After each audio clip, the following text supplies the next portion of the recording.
Haemoglobin percentage తక్కువ ఉంటే ఏమవుతుందంటే, ఇప్పుడు మనకి నార్మల్ 4 lakhs to 5 millions ఉంటాయి బ్లడ్ సెల్స్ అనేది. హిమోగ్లోబిన్ అయితే 14 to 16 మేల్స్కి, 12 to 14 or 15 ఉమెన్కి రేంజ్ ఉంటుంది. అయితే అతి ముఖ్యమైన పని ఏంటిది? ఆ ఎర్ర రక్త కణాలు అది ఆక్సిజన్ అనేది ట్రాన్స్పోర్ట్ చేస్తుంది ప్రతి ఒక్క అవయవానికి, ప్రతి ఒక్క కణానికి. ఇక్కడ బ్లడ్ సెల్స్ తక్కువ ఉంటే ఏమవుతుంది? ఆక్సిజన్ సప్లై అనేది ఉన్న కణాలు పరిగెత్తాల్సి వస్తుంది. అందుకే వీళ్ళకి గుండె వేగం ఎక్కువ ఉంటుంది. ఆ గుండె వేగం ఎక్కువ ఉంటే ఏంటంటే ఎక్కువ దూరం నడిస్తే తొందరగా అలసిపోతారు.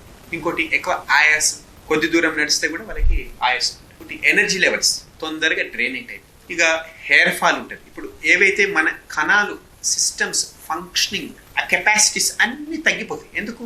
అవిటికి ఆక్సిజన్ దొరకదు. ఇక్కడ కూడా అతి ముఖ్యమైన కణాలు అవిటి పని చేయడానికి ఆక్సిజన్ ట్రాన్స్పోర్ట్ అనేది చాలా ఇంపార్టెంట్. ప్రతి ఒక్క అవయం మీద ఆ ఎఫెక్ట్ అనేది ఉంటుంది హిమోగ్లోబిన్ పడి. సో హిమోగ్లోబిన్ తగ్గడానికి చాలా కారణాలు ఉంటాయి. ఐరన్ తక్కువ ఉండటం వల్ల అప్పుడు ఐరన్ సప్లిమెంట్స్ ఇవ్వాలి. న్యాచురల్ సప్లిమెంట్స్ ఉంటాయి, సింథటిక్ కెమికల్స్ ఉంటాయి. సో న్యాచురల్ గా ఐరన్ మనకి పెరగాలంటే మనకి మునగాకు, ఇవన్నీ ఈ గ్రీన్ లీఫీ వెజిటేబుల్స్, ఈ రాగి జావ ఇవన్నీ ఎంత తక్కువ సోర్సే ఉంటుంది, కానీ బయాలజికల్ వాల్యూ న్యాచురల్ ఆర్గానిక్ గా దొరుకుతుంది కాబట్టి రీటెన్షన్ ఎక్కువ ఉంటుంది. ఇంకొకటి సింథటిక్ అని చెప్పేది కూడా న్యాచురల్ అని అనొచ్చు. మెడికల్ షాప్ లో దొరికేది ప్రతి ఒక్కటి కెమికల్ గా చూడొచ్చు. ఇంకొకటి ఇంపార్టెంట్ రీజన్ ఐరన్ పెరగడానికి, మెచ్యూర్ అవ్వడానికి ఫోలిక్ యాసిడ్ B12 అనేది చాలా ఇంపార్టెంట్. అది ఉంటేనే ఆర్బీసీ మెచ్యూర్ అవుతుంది బోన్ మ్యారో నుంచి బయట. ఇక్కడ B12 డెఫిషియన్సీ ఉంటే ఆ B12 కరెక్షన్ చేసుకోవాలి. న్యాచురల్ గా ఆ B12 పెరిగితే ఐరన్ అనేది పెరుగుతుంది. ఫోలిక్ యాసిడ్ దక్కుంటే ఇక్కడ పచ్చి కొత్తిమీర, పచ్చి